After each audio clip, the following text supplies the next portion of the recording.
Okay. Hello again to everybody who's here, and for the first time to everybody who's watching later, to this one meeting of the Guerilla Philosophy Club here at CSUS.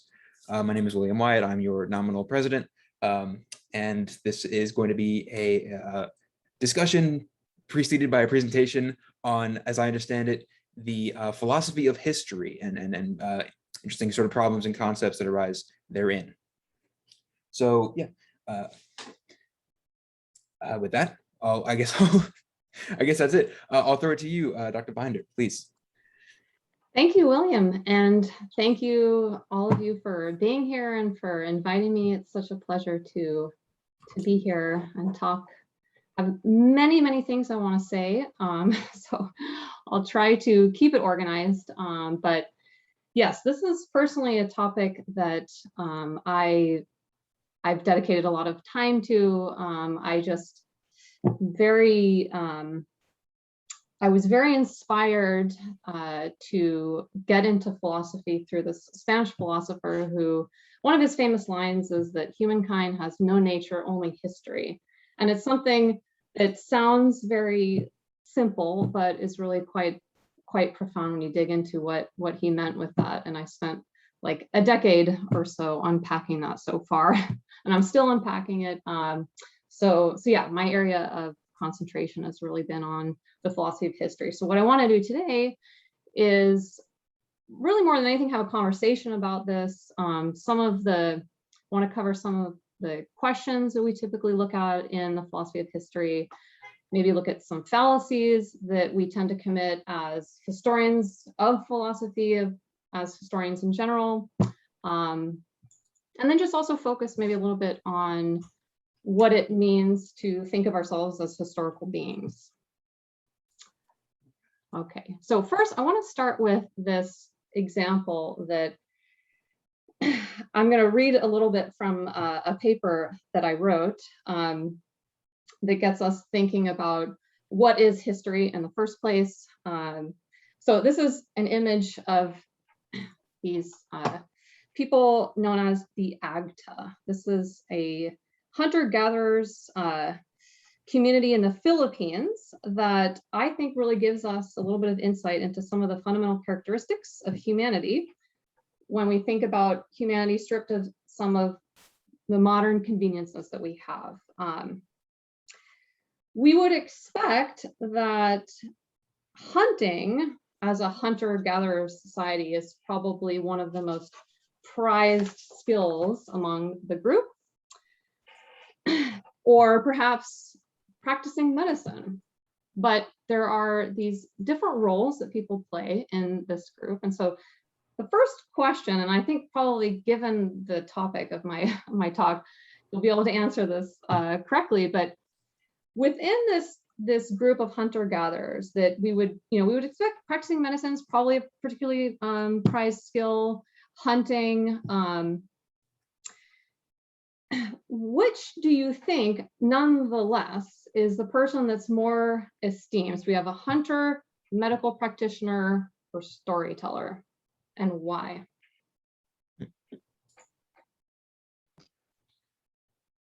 I want to say the hunter. Okay, I mean, how come? It's historically, I don't know. I mean, I haven't thought about it that much. I'm just thinking more intuition based. I haven't actually thought about it, but I'm thinking more intuition, like I don't know, they're the strong one. You know what I mean? They're the, going out and getting the food and risking their lives, or the masculine one, I guess. That's more like just my intuition. Is what I could cheat and say the storyteller because context clues within the talk and everything, but to give a reason maybe that's not cheating, I mean sort of like storytelling, kind of history keeping it's sort of getting into the why of everything, and sort of like forging kind of identity along those sorts of lines, things of that nature, and those seem important. So there's like a non-cheating reason why that might be the case. Okay, good. Thanks, Tristan. Thanks, Daniel. Any other thoughts? Go ahead, Amir. Can you guys hear me? Sometimes my mic does not work. Can you guys hear me? Yeah. Yeah, Yes. you're good. Okay, awesome. I would also agree that the storyteller, I thought about it, I was like thinking hunter perhaps because of the way people think in the modern world and how we have to kind of break away from some of that stuff. But then I thought about it and I was like, the storyteller is the one that basically upholds everything that became what it is today. Like this, without the storyteller, there's no society. There's pretty much nothing at all. There's nothing to uphold these ideas in the first place. The hunter, the medical practitioner, and the storyteller itself. You know, without the storyteller, there seems to be nothing at all. Yes, excellent points. Thank you, Amir. Yeah, so you're right. The storyteller is the individual more esteemed. And it's very interesting because these anthropological studies revealed that people overall tend in this group, the AGTA, prefer to live in camps with skilled storytellers. They're more valued than good foragers. They're also, in a general sense, they're more popular. They're selected more often as household companions. I mean, they really measured this. They were more reproductively successful. On average, they had 0.5 more children than other people in the village.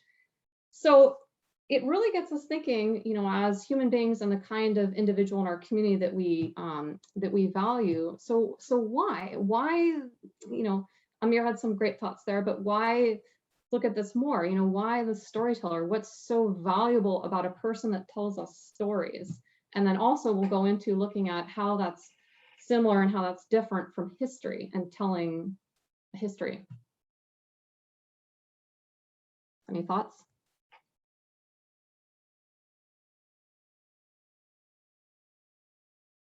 How are stories, useful? I guess we find meaning out of story, and story is something that we can relate to for each other and other concepts in the world. I don't know, maybe like the personification of the stars could be perceived as like a role of the storyteller that helped us see seasons and track how to literally live our day-to-day lives. I don't know. I'm just kind of going off what I think you might be thinking. That's good, right? They're didactic. Okay, good. Go ahead, Skylar. Yeah, so like when you're perceiving the world, so to speak, you're going to have like associative like implications or like meanings that are going to be imposed onto your reality. And if the only story you have is kind of like limited and kind of reliant on like emotional responses, then there's kind of like a despair in that. So the storyteller, in a sense, lends itself to building upon those perceptions, building an archetypal vision beheld by multiple people, which lends itself to the people being able to come together and then proliferate that as a little spiral of sorts, I would say. Excellent. Thanks, Skylar. Yeah, go ahead. Shalija, did I pronounce that correctly? Shailaja. Okay, Shalija. Thank you. Well, I think like storytellers are the most esteemed also because they pass down the knowledge that their ancestors had and also build upon the new knowledge that has been collected from the community. And that passing down of knowledge is what has created the inventory of knowledge that we have collectively. And I think that's what is so important. Yeah, absolutely. Passing down knowledge. Good. Thanks. Go ahead, Daniel. Similar to and building off of the last couple points there, storytelling is how you build and maintain culture, is really just the way I put it. It's like that is like what you tell stories about, like that'll vary culture to culture, but the act of storytelling, that's how you build culture and community that can be just then passed down. And so that would be my guess as to why it's sort of most important. Yeah, excellent. Yeah, all great points. Yeah, there's a lot of reasons why good storytellers are really valued, right? They're, as we've touched upon, they're didactic, especially say on issues of ethics, right? Stories often have a moral to teach us, right? There's It also helps with critical thinking, because when we tell stories, we have to, organize the story into a nice narrative, and think about which details are important. So it helps with critical thinking. There's many ways that they're helpful, but I bring this up because we love stories, but history, nonetheless, we expect to be different, right? There are certainly ways that they're similar, but this is my next question then. How is history and storytelling, and when we think about history in terms of, what we record in history books, right? I mean, history is literally just the past, right? But when we think about in terms of a kind of parallel with storytelling, the record of the past, how is the academic discipline of history supposed to be different from, say, storytelling?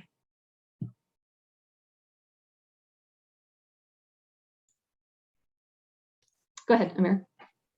I would say it doesn't tell it shouldn't tell a biased narrative, or it ought not to, to say it I guess properly. But I guess it should be like an unbiased as possible, which is not possible, but as unbiased as possible, and telling all sides of history, of reality, really. Yeah, and that's one of the key questions in the philosophy of history, right? Is that ever even possible? Probably not, right? To reach that ideal where we're recording things exactly as they happened without any kind of bias imposed upon the way we're choosing the details to, record for posterity. Okay, good. Yeah, thank you. Go ahead, Daniel.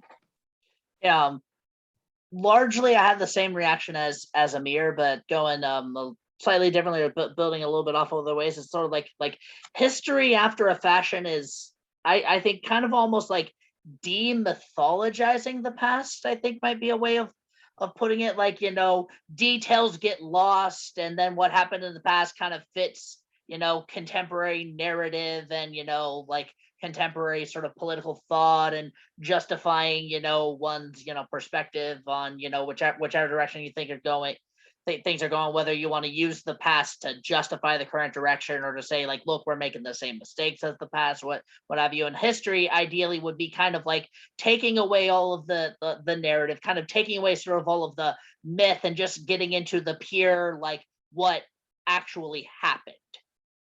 Exactly. Yeah, that's the ideal. Go ahead, Skylar.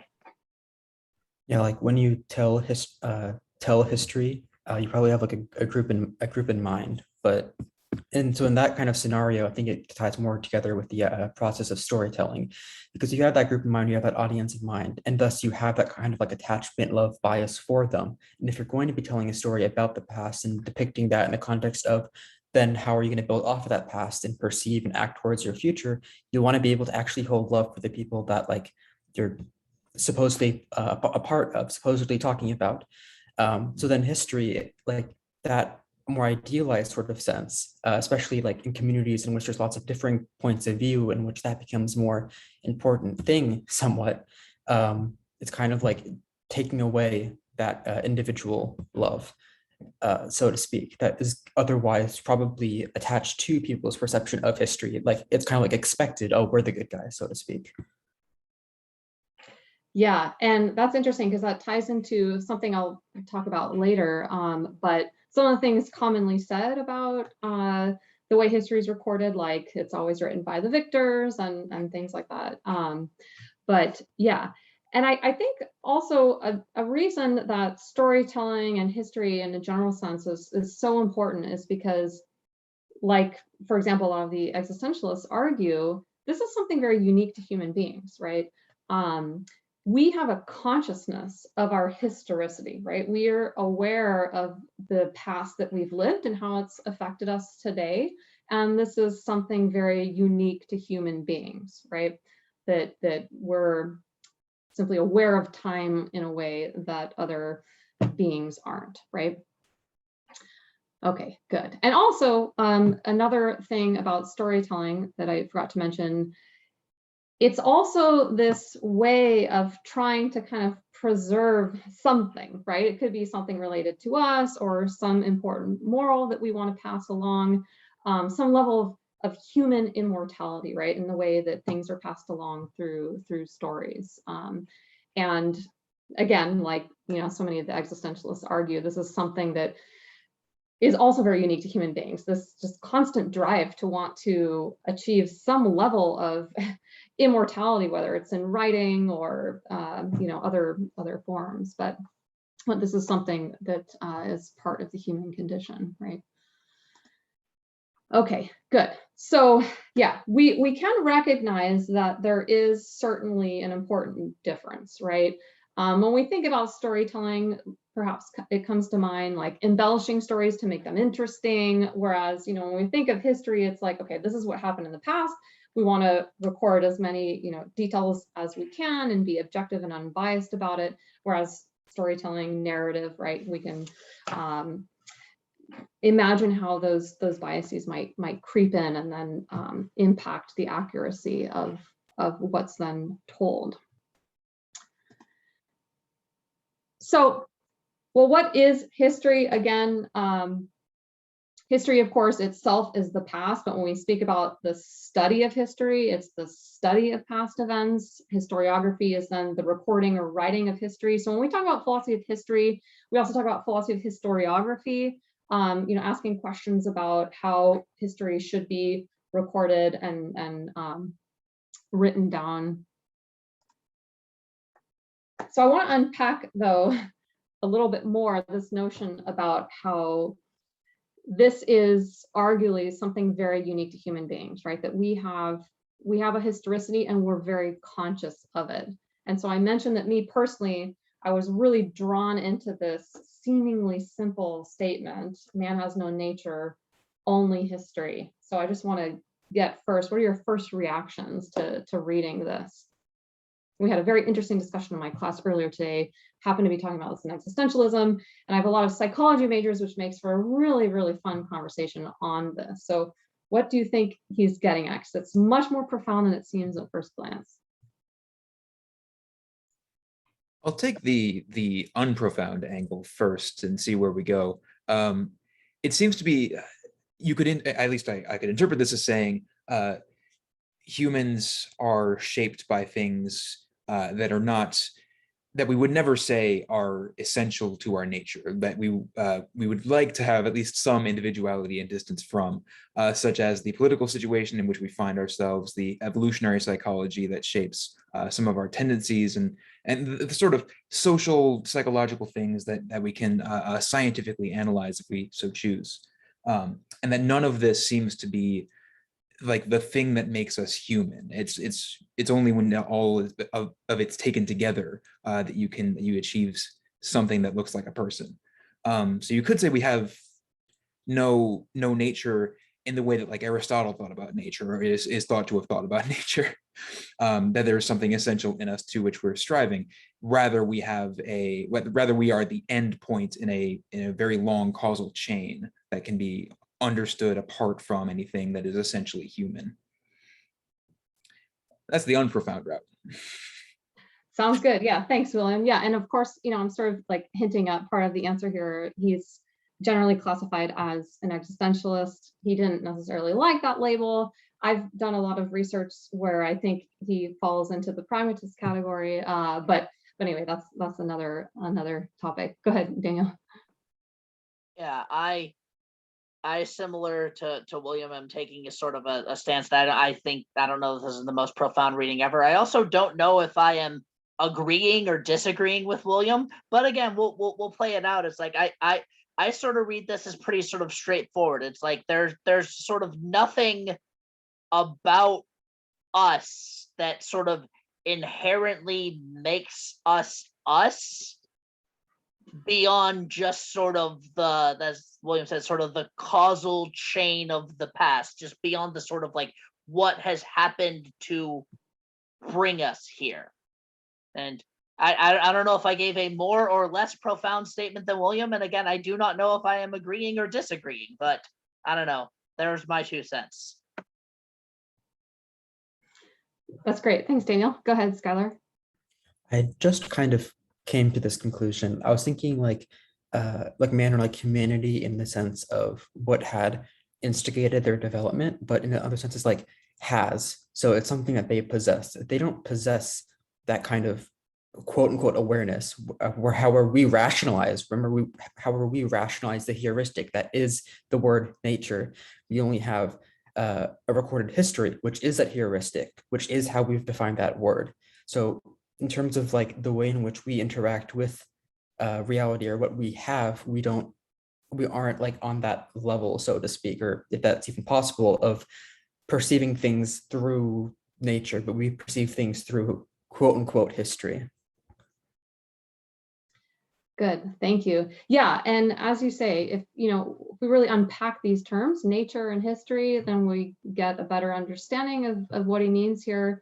So as true to the existentialist tradition, there's this emphasis on us not having a fixed essence, right? We as humans are very unique in our strong subjectivity of no one can tell me who I am. I get to be who I want, right? We don't like to be fixed or objectified. And that's really what goes with this definition of nature, right? A rock cannot be anything other than a rock, right? But human beings, we're better than rocks, right? We can do other things. And so that's a lot of what he's getting here, just that typical existentialist creed of, that existence precedes essence. We have this freedom, this capacity through choice to be the novelist of ourselves, as Ortega says. And so when he says has no nature, only history, what I think is one way to really effectively interpret this is that because history is our nature. So if we talk about the one thing that's actually fixed for the human being, it's the past. It happened in the past, it's done with. It's the one thing that's assuredly fixed, right? The future's not. The choices we decide to make, whether or not you're gonna stick around, or maybe I'm boring you, like, all right, I'm gonna go have some, dessert or something, or second dinner.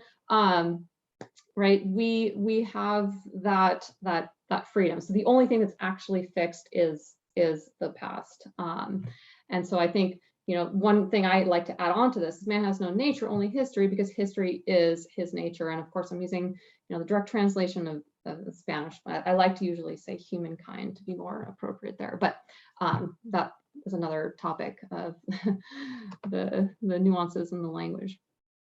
All right, so moving on then. So clearly history is something that's really important, right, to us and how we understand ourselves as humans.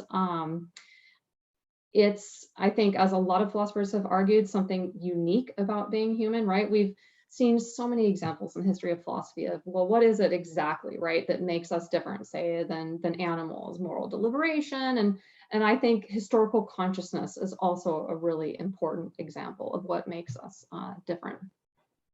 So I just move this a little.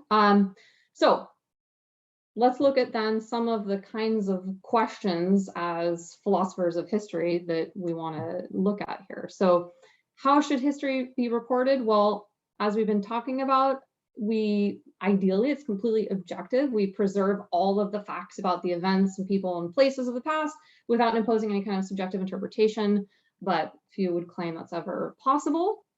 It's supposed to be just a succession of, the events of the past, but without any kind of explicit plot, like kind of trying to put together the pieces of a puzzle. So what happened, how did it happen, and why did it happen, right? But as we'll look at, historians, in a general sense, historians of philosophy, right, we're not free of committing many, many fallacies in the process, despite how much we may aim for this, objective preservation of the past. So here's the first set of questions, and feel free to take a stab at any of these, the kinds of questions that are asked in this. What does history consist of? Is it individual actions, divine interventions, social structures? Is history teleological? Does it have a meaning and a structure as a whole, or is it just a string of individual events? What are the repercussions of a teleological view? So St. Augustine was the first official philosophy of history that we have on record.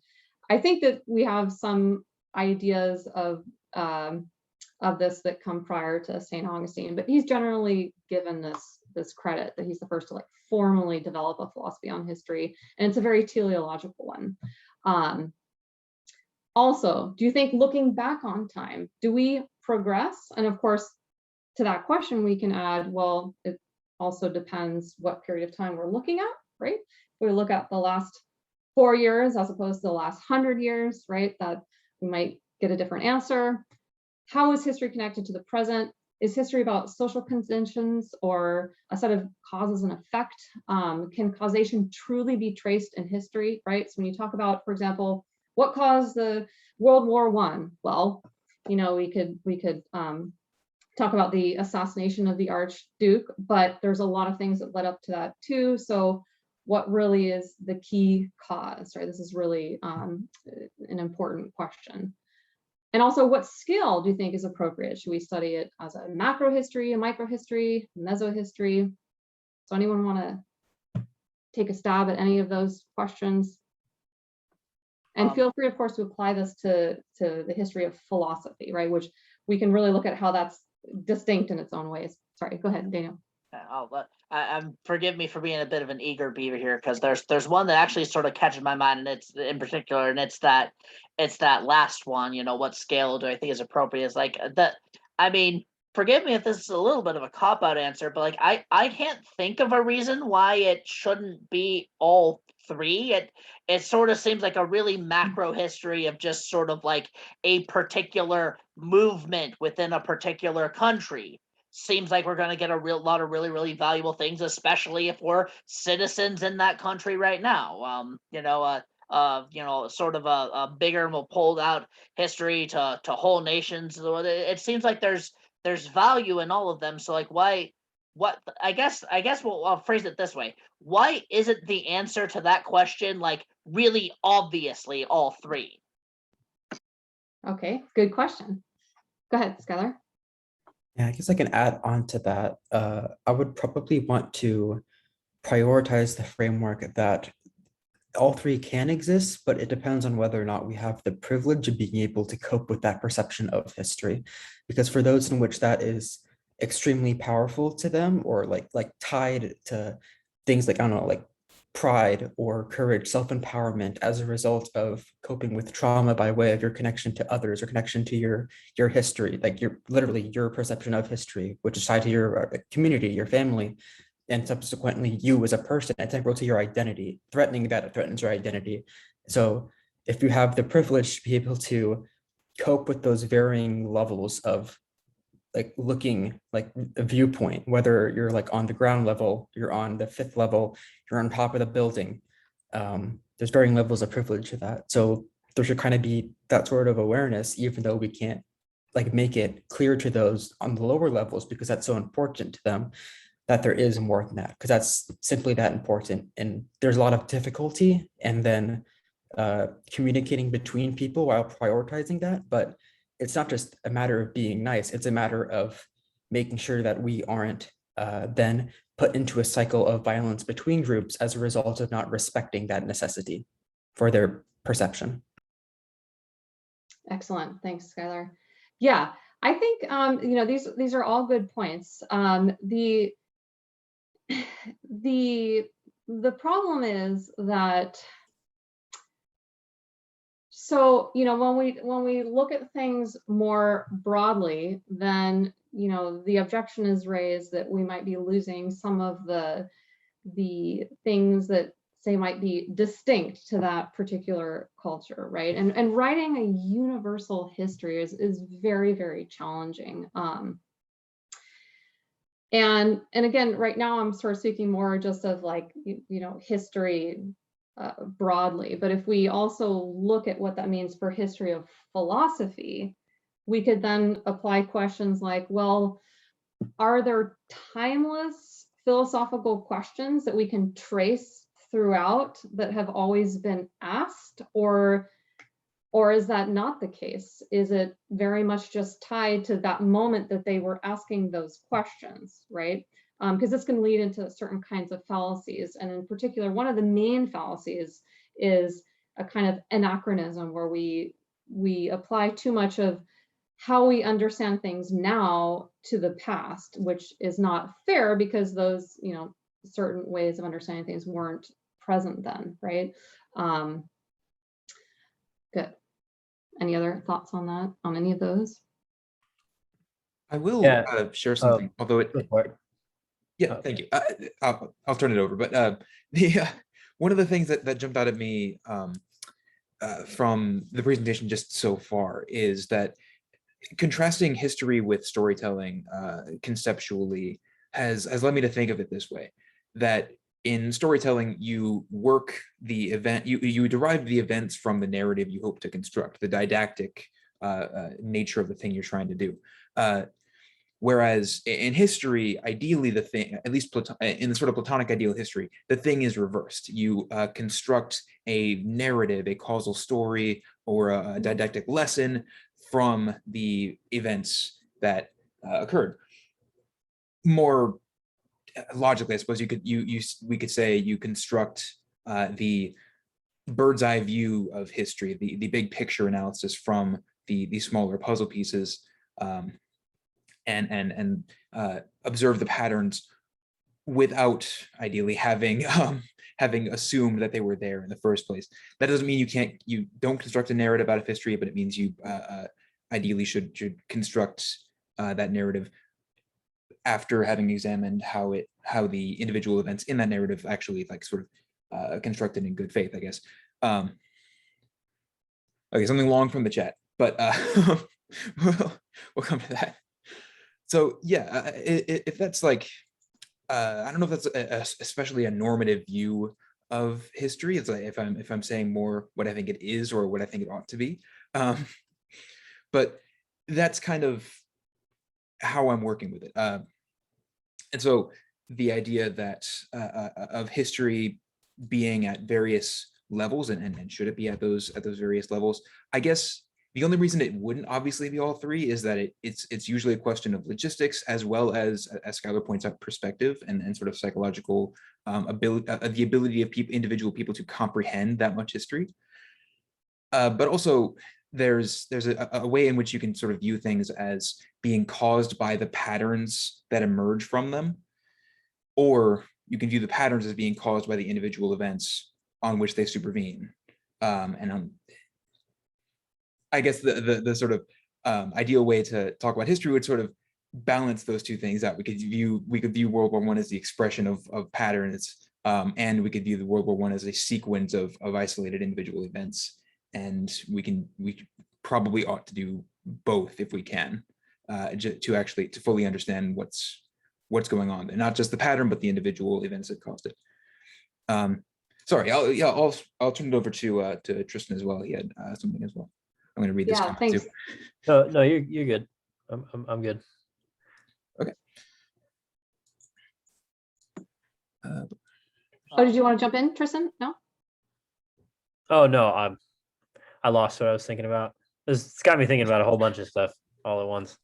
Well, that's good. I hope that's what's happening here. Yeah, excellent. So yeah, like William mentions, I think that that's really one of the main objectives, right? That it would be ideal to find some kinds of patterns, right? And this, I'm sort of jumping ahead a little, but something else that I find a little bit of a pet peeve of and this takes me to some of the fallacious ways of thinking about history, but when people say, oh, history repeats itself, history repeats itself. Well, it doesn't repeat itself exactly, right? That's not possible. What I think is intended with that is that maybe we can find some patterns, right? Some trends that provide some insight, but it certainly doesn't, repeat itself in the exact same ways. That's just not possible. Yeah, go ahead. One thing to bank or go off of what you said is yeah, the patterns are interesting because throughout time, I don't know, you get something fundamental or just not fundamental, but basic like oh, you know, World War II sucked, so let's not do that again or something, or let's learn from it. But then you have like throughout history, like people who have learned from it and then failed or something. So it's this constant learning, but then it's like back to square one. It's like it's kind of like what we were talking about in class, or at least one of the thoughts that I had in history of ethics is like Socrates' conversation, like, oh man, all this conversation and we're back to square one. So it's this constant, you know what I mean? It's like history is kind of like in the same way. Like, okay, well, that didn't work, so let's try this. All right, well, shoot, that didn't work. You know what I mean? So let's try this, you know, and so in that sense, finding a pattern can be really difficult, you know. Anyway. Yeah, absolutely. But as you say, that's why I think this question of if we apply specifically to the history of philosophy, thinking about if there's these timeless questions that we keep coming back to, as you say, right? Because it certainly feels that way, like know thyself, right? You know, in my existentialism class, like that creeps up again, right? To connect a little bit to like living authentically, like, well, do you know thyself, right? Have you thought about the values you hold? So yeah, there is perhaps also, and specifically when it comes to the history of philosophy, some kinds of timeless questions we keep coming back to, right? Good, go ahead, Daniel. So a couple things kind of floating around in the back of my mind. You mentioned the history repeats itself thing. For me, sort of like, if that's true, then what that's saying is that like humankind just like people don't really change. Like we haven't actually really grown. Which, you know, when I'm more cynical, I may be a little more receptive to that idea, but it's certainly a very kind of pessimistic take about people, because you're functionally like, no, like it's just going to be, you know, the same mistakes with a new coat of paint on them, which is a little bit of a rough thought there, even if it's an accurate one. But something that's sort of been on my mind through this is we sort of talk about the difference between storytelling and history, and I don't know that there is one, because like what history is you know, like if you're looking at studying history, you're looking at these sort of, you know, primary documents, these firsthand accounts of people who were around for these events, but those firsthand accounts are going to have their own biases and their own hermeneutics fueling them and everything. And so like the notion of, you know, history being sort of different from narrative, or certainly like a bias-free history or reduced bias history, like I don't think it's really sort of practical, because I mean you can accurately report that, you know, this is what people thought then, but what people thought then is itself, you know, warped and influence and, you know, things along those lines, et cetera, et cetera. Yeah, absolutely. Go ahead, Amir. One of the things Skylar said in the chat was one of the things I was also thinking, not the long one, but the I think maybe this was what he was thinking when he was talking about the archetypal spiral of interaction between the old authority of truth and new interjections of the truth. I've never heard it put that way, but people have explained time to me in a way where history itself doesn't repeat, but the concepts throughout history can be similar to concepts we come across as we travel through time or go on in our existence, however you want to put that. And in the sense that history doesn't repeat like we're going in a circle, but more of a spiral where you're going up and you're not having the same events, but you're having similar concepts throughout. And we're trying to either learn from it and go up in the spiral or kind of down. And there's just all sorts of spirals in between. I don't know if, Skylar, that's what you were talking about, but that's one thing I really thought of when you asked that. So Yeah, go ahead, Skylar. And sorry, I didn't open the chat because I'm afraid it's going to block my block this here, so I didn't see what you chatted. Go ahead. Yeah, so I think there are like various ways in which you can like rationalize or conceptualize how there are similarities between how, like structurally speaking, groups and the truth that they hold, the love that they hold, interact with each other. And then in terms of how that starts, what that leads into, where the destination is, and then the resultant I suppose, outcomes, consequences. And I feel like I've lost myself. But regardless of all that, like regardless of how I like conceptualize all that, it's important to not like dig into the cynicism like that can be related with that. And I say that intentionally, cynicism, because I don't view it as cynicism. I like it's a part of my belief. I don't inject that negative connotation, but it's important to inject that negative connotation because like the lack of it is something that's very important to humans and very important to groups and is a very consistent thematic thread in religions and beliefs. And I suppose maybe we should think about why that is. So yeah, that's kind of like a repeat of why I say like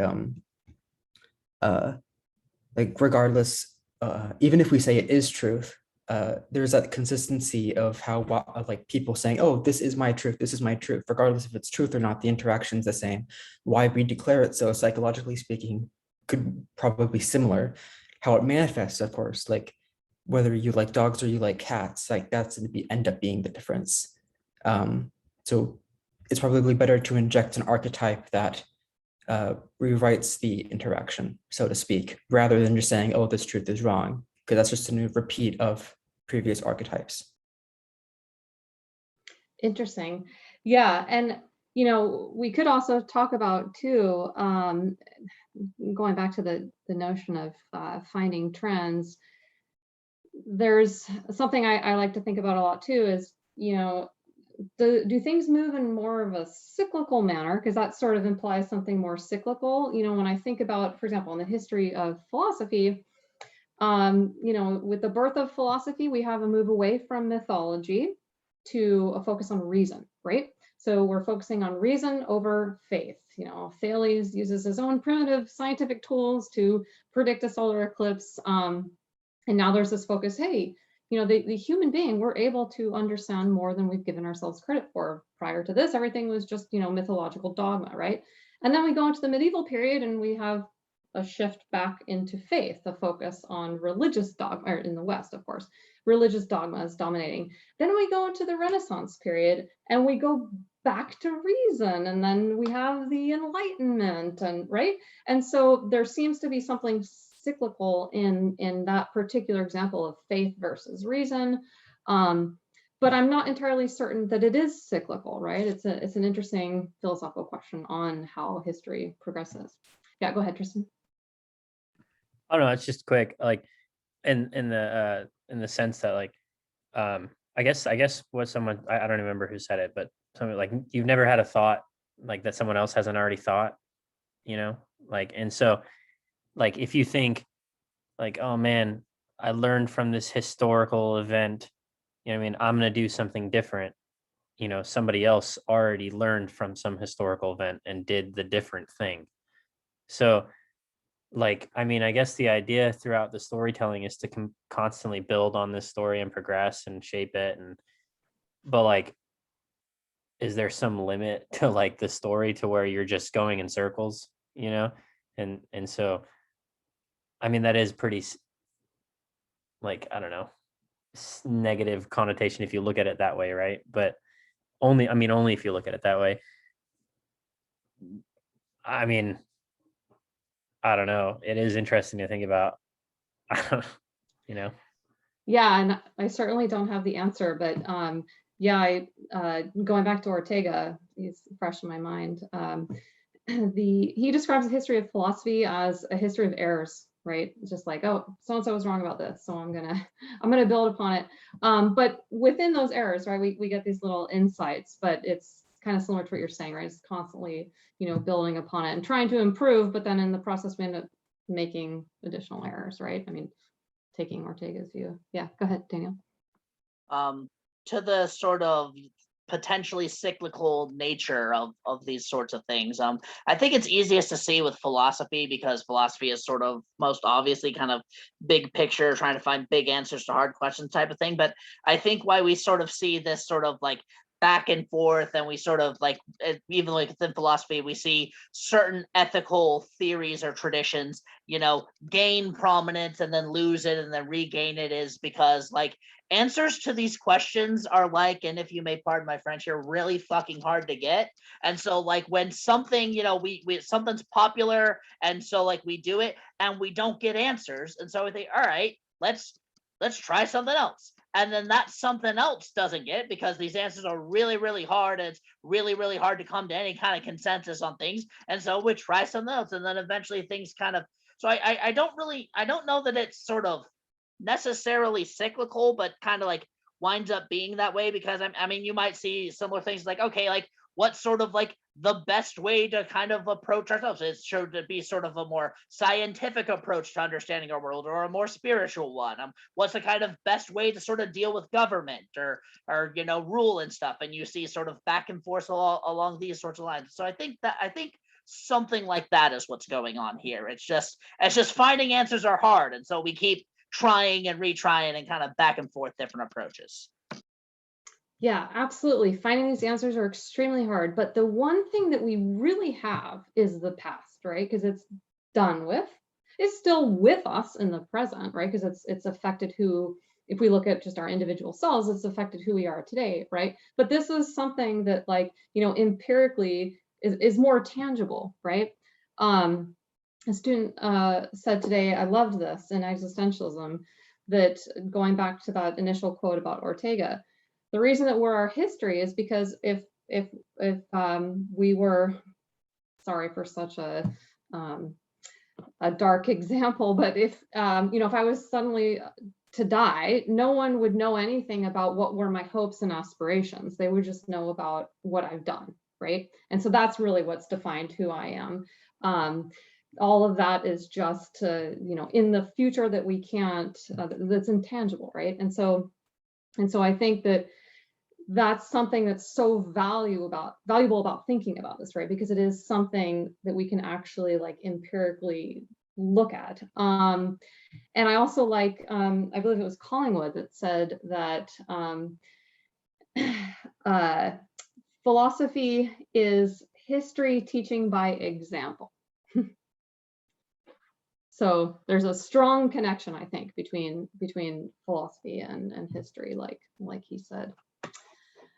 Good. So more questions. I have lots, lots of these typical questions in the philosophy of history. Yeah, advantages and disadvantages of a narrative interpretation, like going back to storytelling. How are we exactly historical beings? I know I've really touched upon that. Is it even possible to record things objectively? And also, and this is very interesting, how close in time should the historian be regarding questions of accuracy? Because some argue that, I think the first intuitive thought is, well, if you're actually there recording it, you have the best perspective, right? The most accurate perspective. But sometimes being distant from the time might allow you some level of objectivity, right? I mean, those are some of the arguments that have been promoted in that. Do details in history lead to universal laws, or can they only be understood in their uniqueness? What does a history book tell us about the time it was written, those historians or the audience of the time, outside of the actual content of the book itself? And so this is my favorite question, because this relates to my own personal research, where I think something that I've spent a lot of time developing is that history is really pragmatist. We select details that are useful because it's, if we want to learn about Plato, it doesn't really help us to know how he spent his 25th birthday, right? There's a lot of historical details that just aren't important, right? So we pick out the things that are useful. Now we could also go into, well, who's picking out those details that are useful? And then the other common saying that history is written by the victors, and so they're picking out the useful details. And we can unpack that in a moment. But yeah, those are some more of those questions. So go ahead, Tristan, I'll just go down the list there. Oh, this just I mean, I don't know. I just had a thought of the TV show Netflix on a Black Mirror, where like basically they did like an episode where the guy, I mean, if you could actually do this, that would be incredible. But like, where like there's like a contact in your eye, and then he like blinks or something, and it brings up a history of like his whole life, you know? So like, I mean, if in some sense you could get technology to do something like that, I mean, you could bring up every single event possible ever, you know? I mean, maybe that would help you, you know, but this brings me to my other like thought is that like what's actually possible for like the human mind to even like do, or even humans to do, just anything in the mind or even outside of the mind. Like like I don't know, if you want like complete world peace or something like that, like what's actually possible for the human mind to even like achieve, you know? And so maybe history is just constantly circling because like we're trying to find answers for this like thing to do that's like, what if we're all trying to just find answers for shit that's not even possible? You know what I mean? So I don't know. It's just a thought that's just like, you know, I'm like, what's actually possible for us to achieve, I guess, is the biggest point. And whether, and like reducing it down to just trying to get the best possible outcome for something that is possible, you know, because we do all these thought experiments, right? I mean, that's one of the biggest things in like philosophy is these like ideal theories versus like non-ideal theories. And, you know, like we spend all this time, I think is what one of the most important things that I've been thinking about is like spend all this time thinking about ideal theories and what would happen in a perfect world. But like, it's all kind of like, how can we even amount to that if it's not possible for our minds to even do that? You know what I mean? What's the point of even talking about it? It's like, you know, the state of nature or something like that. Like, what's the point of even talking about the state of nature if we've never been in a state of nature? You know, it's similar to that in this, but and how can we be utilitarian if, you know, we're not all perfect? Anyway, it's just a thought. Yeah, those are great points. And yeah, you know, it's we're also really bad at remembering things, you know, like I have to rewatch that episode you talked about. I love Black Mirror. There's so much philosophical goodness in those in that show. But yeah, that would be really useful because we're really bad at remembering stuff about our biographies. I mean, even really important memories like what were you doing on 9/11 kind of memories, right? It's pretty sad how many mistakes we're prone to making. Yeah, go ahead, Daniel. I am going to tackle question 4 there because it relates kind of to some similar points I've made before here. It's kind of like the benefit of sort of like micro and macro like looking at things, or like macro and micro, like, I don't know, sociological research. Like, you cannot get sort of like an accurate understanding of sort of like, I don't know, I guess sort of like the history of how we, I don't know, like something like discourse about like pronouns or non-binary gender, things of that nature. You cannot get that by looking at people's Twitter feeds. You can't go on and look under and get that right now because the trends are still developing. What becomes the dominant narrative and how it becomes the dominant narrative, that's still happening. That can only be sort of looked at with a level of retroactiveness to it. But what you can get right now is those sort of, you know, personalized individual accounts that help kind of explain or illuminate the bigger picture that eventually emerges. So again, at the risk of being a broken record, like, it sort of seems like both is, you know, real good here. You know, some on the ground right now, like definitely record, like, I know this sounds, that's gonna sound weird, but like definitely like record every banal thought that enters your mind, because you never really know if it's going to be significant to some historian 200 years in the future who's browsing Twitter, have some thought for them. But we can't really like study history as it's being written because we don't know what we're studying at that point. Yeah, excellent. Yeah, it makes me think of, you know, times maybe some of us have kept a diary in our younger years, right? And then we seem to outgrow that. But, you know, you look back on it and it looks like a lot of those details are just kind of frivolous and not not important. But as you say, you can't be certain about that. Yeah, it's a good point. Go ahead, Skylar. Yeah, I think for a question like how close or how much accuracy or how much should we record it, I think we kind of are like led to that in the like I don't know circumstance of like being interested in that. It's more of a I won't say trivial, but like something we're like able to do because like kind of getting that overlooking view sort of thing isn't as much of a I don't know issue at least in like I don't in my case at least. But I think we still have to consider a why or what function does that hold beyond just that curiosity. Like what function would that hold for us?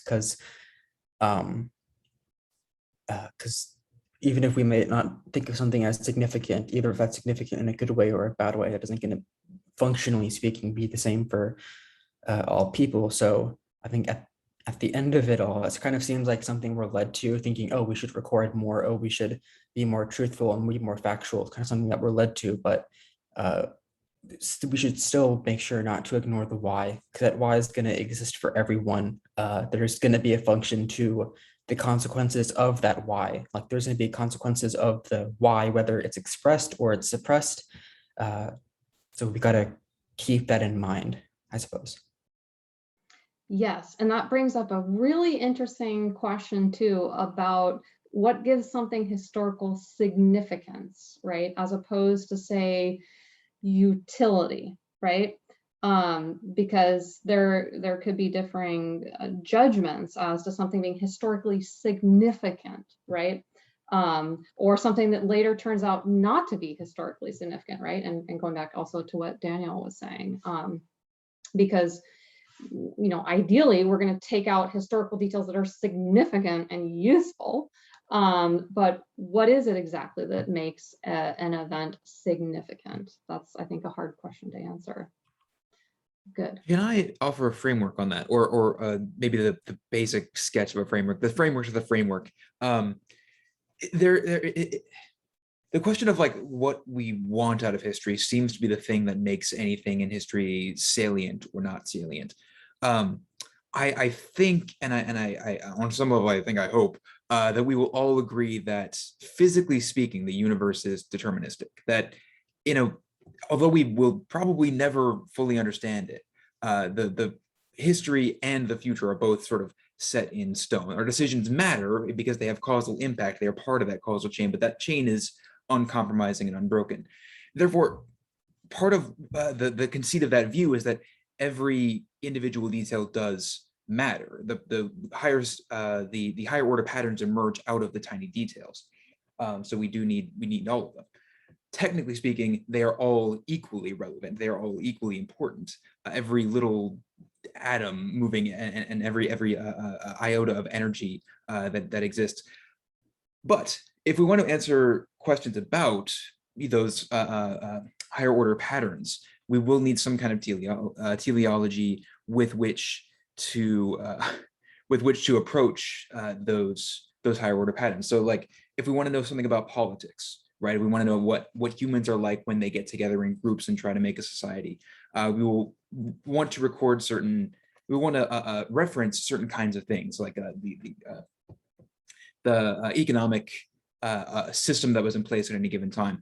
But if we want to know something about if the answer we're trying to get with history is to do with something to do with our nature, like what is a person like, we'll want a totally different set of details of the kind that are from school children's diaries. Like they are, because those are seemingly incidental to those broader political questions, but they are very important to questions about moment-to-moment psychology, what people are like on the inside.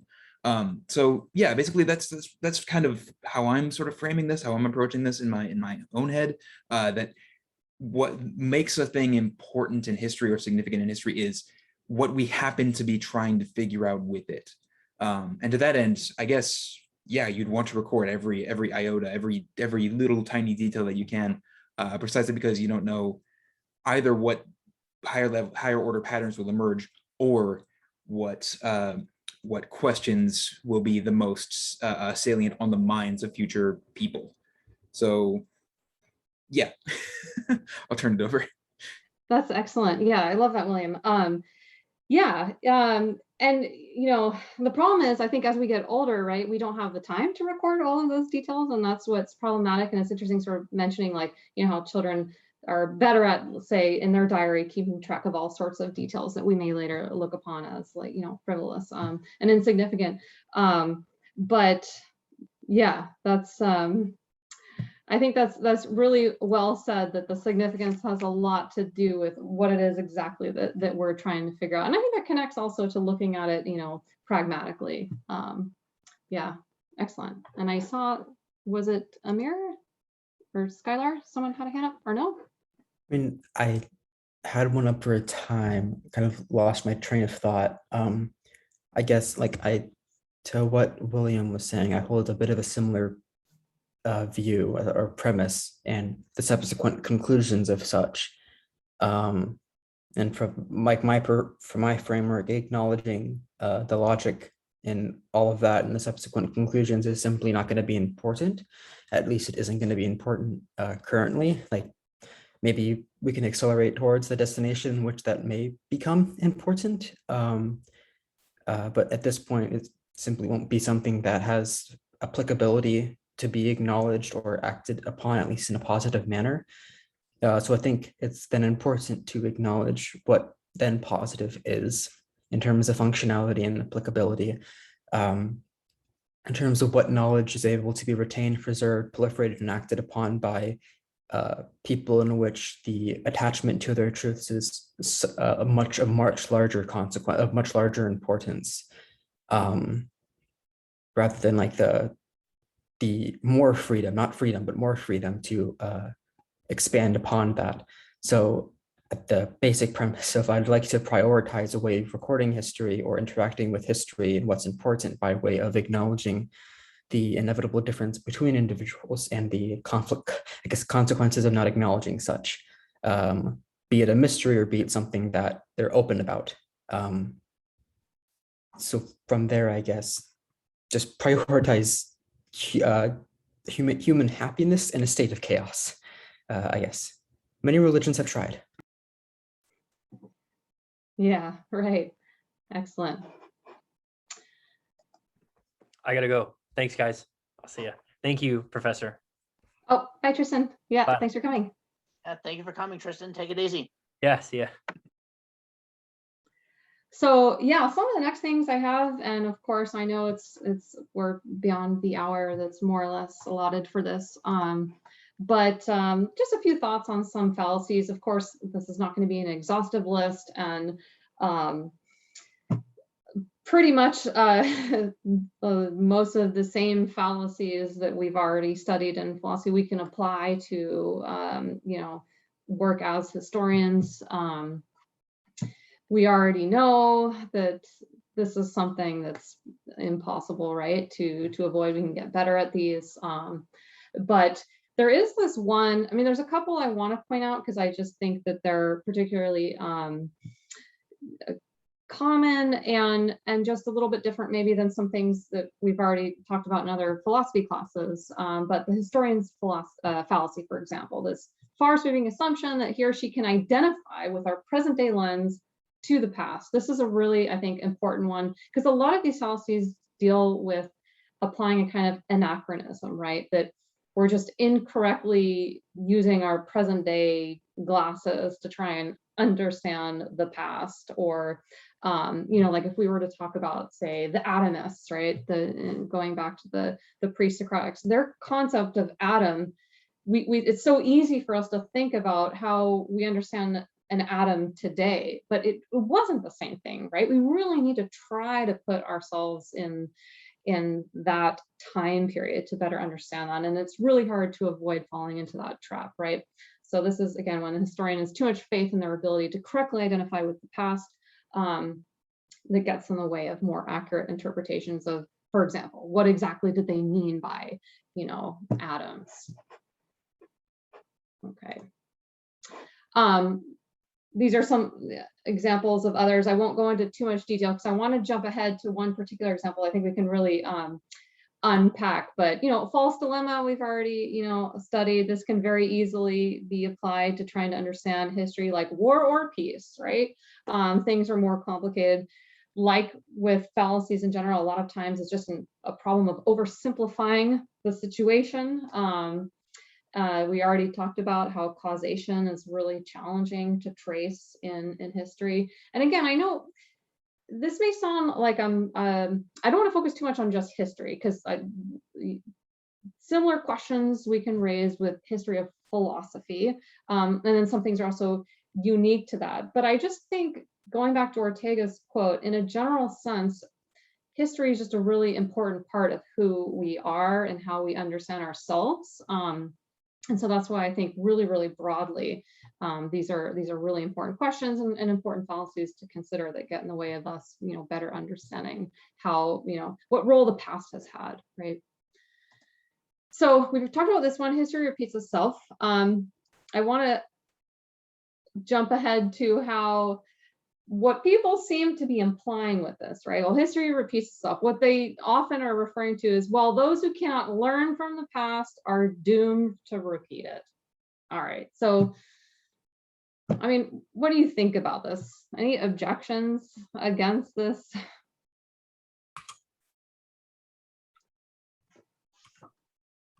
Go ahead, William.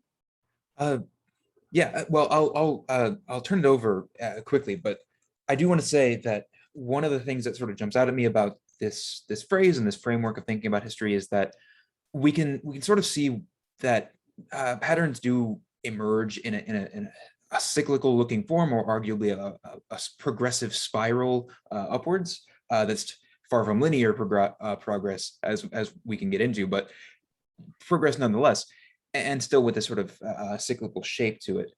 And I want to say that seems to me that's because of certain stubborn facts about the world that never actually changed or went away. Thinking about things like the sort of cyclical nature of the United States economy, for example, this can be viewed through a historical lens. But the patterns we see reemerging are sort of this sort of boom bust cycle. I'll call it slightly reductively, emerges because certain facts about public policy in the United States and the way we handle our economy have not changed at all, or very, very little since the boom bust cycle sort of started. Likewise, we can kind of see that if we don't see the pattern that forms in history, that out of those little details, we will not see the connection it has to those details, and therefore we won't change those details. We won't adjust the facts about ourselves and the way we're doing things so as to change that pattern. So the pattern, you can see, it will be cyclical with the in the case that we don't realize why it happened in the first place, because the thing that caused it in the first place we won't address. So that can be one way of thinking about it. Obviously, it doesn't repeat verbatim or something. But yeah, I'll turn it over. Skylar, I believe, had a hand up first. Excellent. Thank you, William. Go ahead, Skylar. Hi. I think there's two things I would want to try to go off of, but I can't remember how I should go off of them. So I'll act as if it's independent.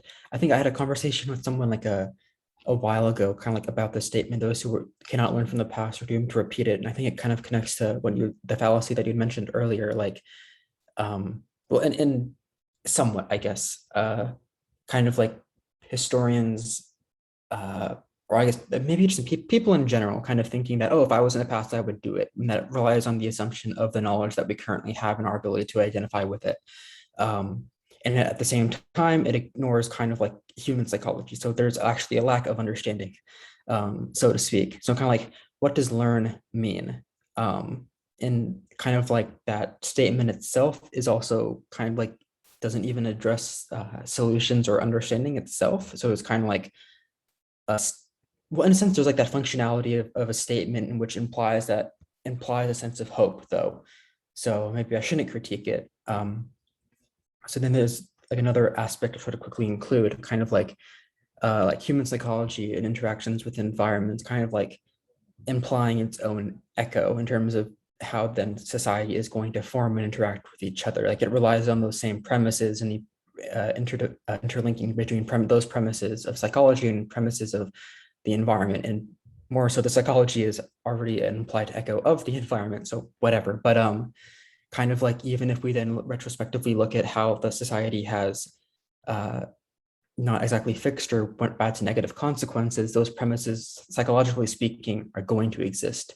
And technically speaking, cultural premises and like are still going to exist within the population as well. So it's not exactly like learning from the past, because we are still a consequence.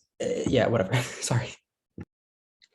Yeah, and also within that is this assumption that we should learn from the past, right? That's a pretty sweeping assumption that maybe there's a lot of things that we shouldn't learn from the past. Yeah, go ahead, Daniel. And I too sort of honed in on the word learn, like Skylar did, but I'm going to attempt to offer kind of a coherent account of, sort of what this might mean. It's like if you don't recognize that something is a mistake, you're not going to correct any action. You're going to do the same thing again every single time without fail. If you don't recognize it to be a mistake. And so that's the sort of notion of, but like in terms of like everyone, like think about everyone thinks they learn from the past. Everyone thinks, even if they're trying an idea that has failed a lot of times, they think they've learned from the past and pinpointed the thing that caused it to fail forward, and they're going to work to prevent that or whatever. So it's like it's sort of like functionally meaningless. And so basically my problem with this quote is if it is a sort of more accurate version of it is kind of, banal and sort of uninteresting and also like way less poetic. And this kind of like poetic version is like, I don't know, meaningless. Yeah, and I agree completely. And that's why I put it up here, because I really don't like this. George Santayana said, those who cannot remember the past are doomed to repeat it, right? This is the quote from him.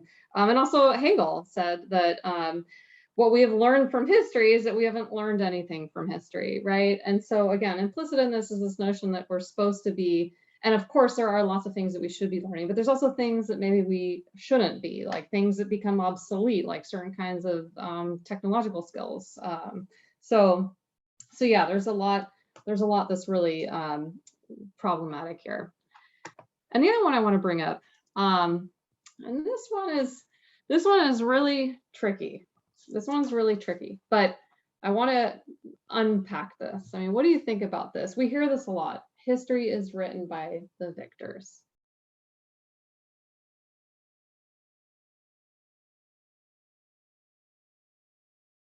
Go ahead, Skylar. I mean, maybe not to try to or fully impact it, but just a single perspective, like you're coming out of probably a conflict. It says the victors, and typically when we say something like that, I feel like it's probably a result of a war that had bloodshed or like murder, like actual real life consequences with regards to human life or structural life, architectural, along those lines, cultural aspects like environment, whatever. But subsequently, maybe there's a sense of guilt.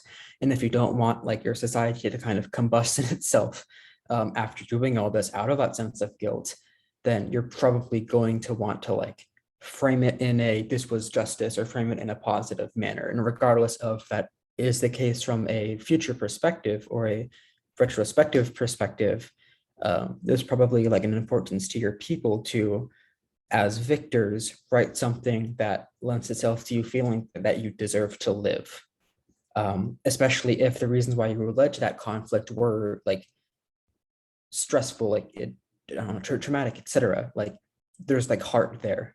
So even if I'm not really going over maybe like the reason, I'm trying like to acknowledge the heart in that, I suppose.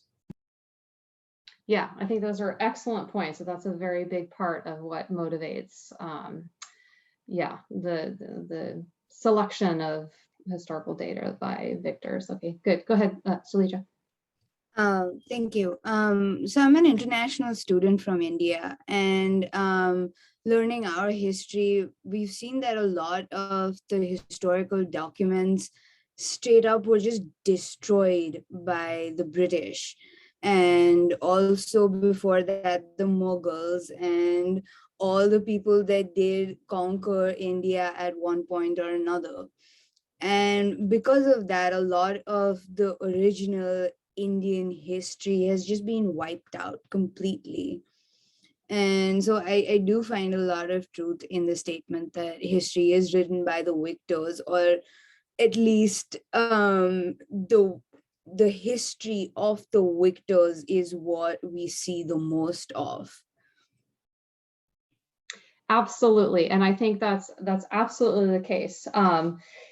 That this is very often to be the case, right? And this really gets in the way of a more accurate picture of history. And the issue, nonetheless, with this is that history is also at the same time by nature revisionist, right? It's very unfortunate when things are completely lost when it comes to, you know, historical data. But if it's also a question of searching and finding and getting voices that were previously ignored or silenced, then by nature being revisionist, we can repeat it. We can rewrite it. And so, not repeat, we can rewrite it. And so I guess the only issue I take with this is when it leads to a kind of resignation, right? That we can't change this, that we can't work to find those voices, right? When we look at the history of philosophy now, we're finding all sorts of voices that hadn't been prevalent in the dialogue that are female, right? And so there is nonetheless that optimism that we can rewrite it, right? So that it isn't just written by the victors. Yeah, Daniel, did you want to add something?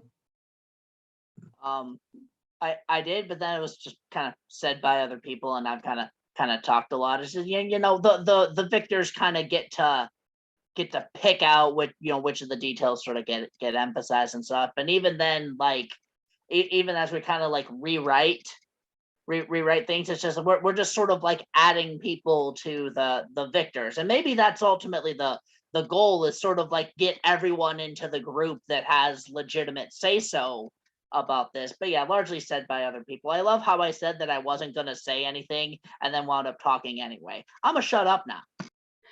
No worries.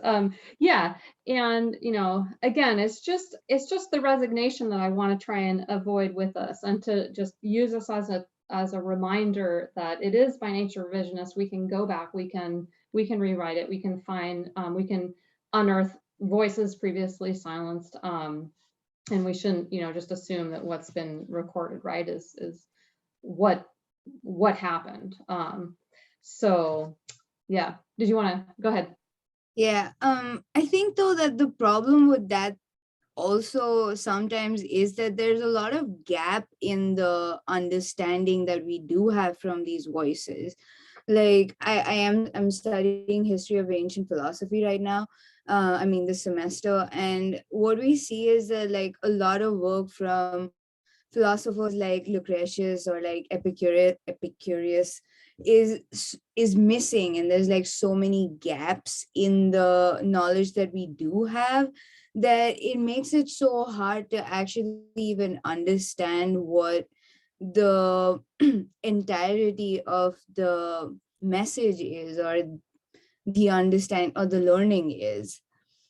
And I know that that's what has happened with a lot of Indian history, with a lot of Indian monuments that have been like broken down. Some of the history that has been written on the stones and stuff has been completely destroyed, and that just takes away from so much of the understanding that we could potentially have of our culture and past, I guess.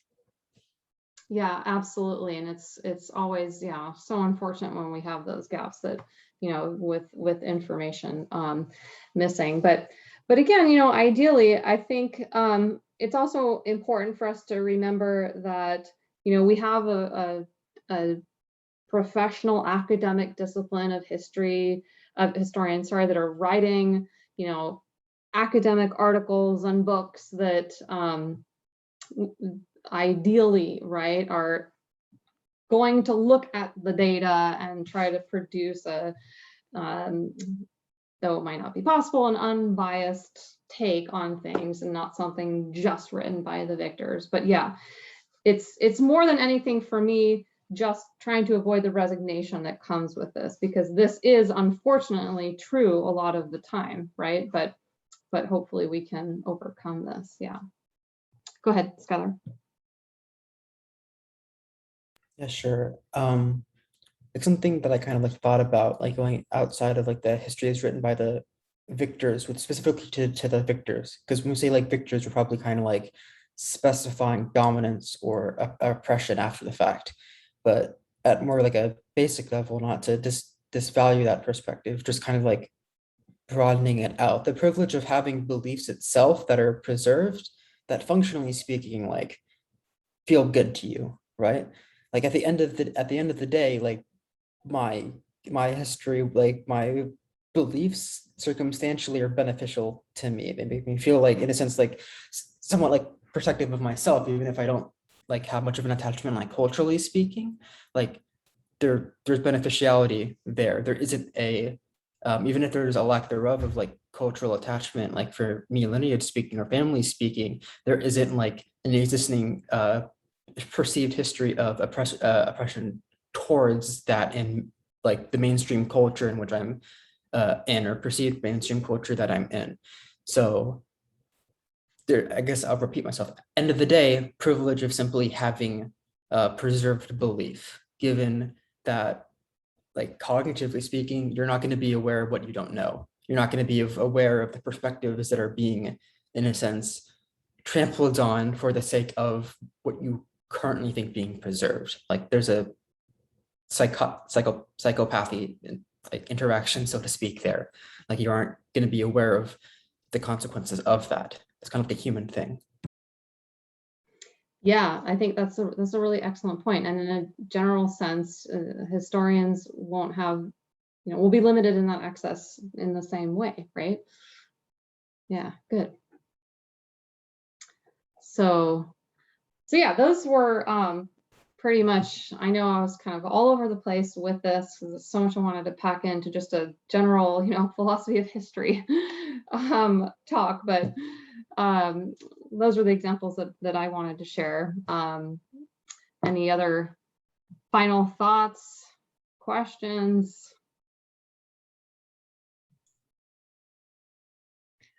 I feel like I have many, but I haven't got them articulated in my head yet.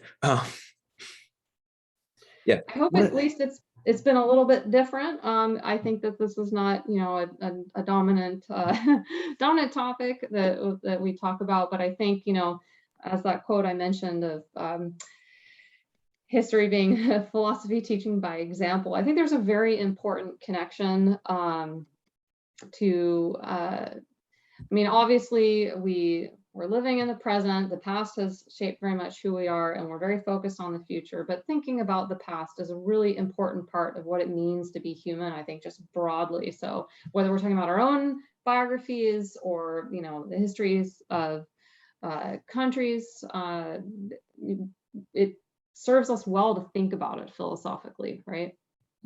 Yeah. At if no one else has a concern, I'll just throw in there. After panpsychism and artificial intelligence, it was nice to have one of these that I could understand what the heck was going on and just kind of not be barely holding on by the skin of my teeth. So that was nice in and of itself. If nothing else, thank you for that. And there's a lot else, but Yeah, I'll offer one more thought that might be closing us out, but if it's not, that's fine. That's maybe ideal. The thing, the part that I sort of am latching onto about the disillusioning us of the idea that like history is written by the victors exclusively, and that the history isn't necessarily cyclical.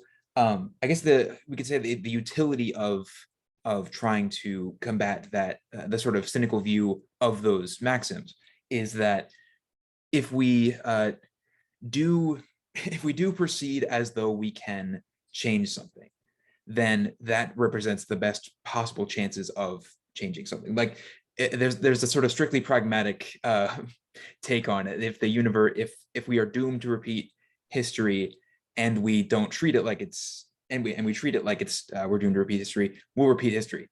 If we are doomed to repeat history and we try to change something, we will repeat history.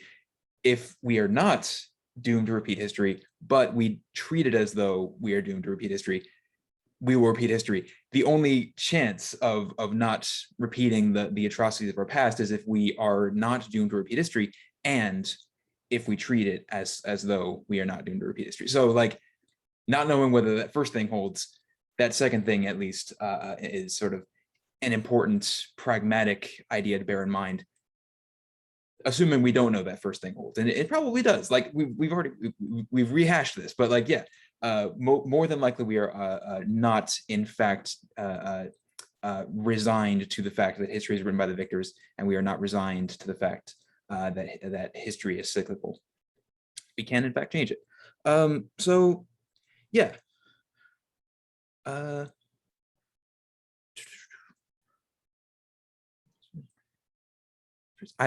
Should I relay this from the chat? Yes, Yeah. definitely. Yeah. I'm just gonna read it aloud as best I can because I haven't read the whole thing yet.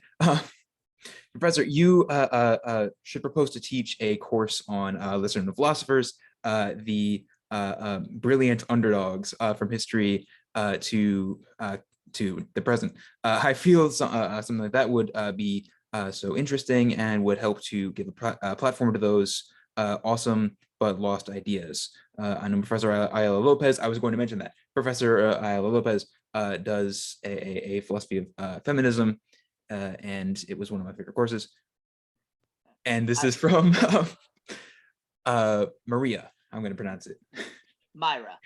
Fair enough. But yeah, I hard agree with Myra, both on the philosophy and feminism being, dope as hell course, one of my favorite classes, specifically because it's, sort of the sort of, outside the traditional realm of things. Really, really cannot recommend it if you haven't taken it yet and, you're building your schedule for next semester. Take it. It's awesome. And also, you should definitely pitch teaching a class on sort of these underappreciated philosophers. It would be really, really valuable. It's probably too late to get it on the schedule for next semester, so I won't be able to take it because that's when I'm graduating. But I don't know, get it on there for the fall, and then William can take it. Boom. There we go. And I don't know when Amir's graduating. Amir can take it. And Skylar. And Elsie. And all of the other people who aren't me. I love that idea, Myra. Thank you. Yeah, I've got lots of names and lots of ideas there. So yeah, that's fantastic. And I'm just now getting caught up with the chat. Sorry, I see there's a lot of messages here. So I'm sorry if I missed something. We as philosophy majors, I think, are duty bound to write as much as possible in any given situation. That's my thinking. That's my procedure anyway. Okay. I have yet to meet a philosopher or philosophy major who is particularly proficient at brevity. I mean, they're not all abysmal at it like I am. I have no brevity whatsoever. But like, I my buddy's suggesting that I tell you all more about my lack of brevity. But. Yeah, like I've yet to meet one that's like, yeah, I'm really, really good about being sort of like brief and succinct. I haven't seen it yet. All right, cool. Yeah, I just want to quickly invite any more closing thoughts to commit to the recording, and then I'll sort of close this out and close the recording, and then we can either continue the meeting or not, depending on what we feel like doing. Any last remarks you want to relate through the chat or speak up to? I just want to say really quickly, first, again, thank you for letting me bring in these questions on this topic. I hope it's been interesting. I hope it's been new and not too all over the place, but a lot to try and pack in a whole talk of philosophy of history. So thank you all for being here and for contributing. Okay. All right. Yeah, I'll close this out. Thank you, everybody who's here, and everybody who's going to be watching the recording later, because I know you stuck around this long. You brilliant philosophers, you smash that like button, and we'll see You the you. real MVP, and tell them to comment and subscribe too. We have to do that. Totally. And support us on Patreon. We don't have a Patreon. Okay. So yeah, I'll close this out. Next meeting will be not next week probably, because that's Black Friday. I actually no, that's not Black Friday. That's Thanksgiving itself. So we will not be meeting, I don't think. You got there eventually, William. Getting ready to travel. So yeah, it will be the Thursday after that, I think, at 7:30 p.m. PST. And I don't know who's going to be presenting yet, But those of I you who do. know will be I notified. know who's presenting. Should I tell the people who's presenting? Yes, please do. Kyle Swan will be presenting on. He hasn't told me yet. It'll probably be something in the realm of ethics or politics, because that tends to be his specialization, and people tend to teach their specializations here. But beyond that, I couldn't tell you. Maybe he'll just talk about how he doesn't like socialism again. I don't know. He hasn't told me, but I'll find out for you. Cool. Yeah, and even if that's the case, that'll be pretty cool too. All right. Yeah, well, I'll close this out here. Again, thank you to Dr. Binder for presenting to us and for chatting with us. Okay. See y'all next time. Bye.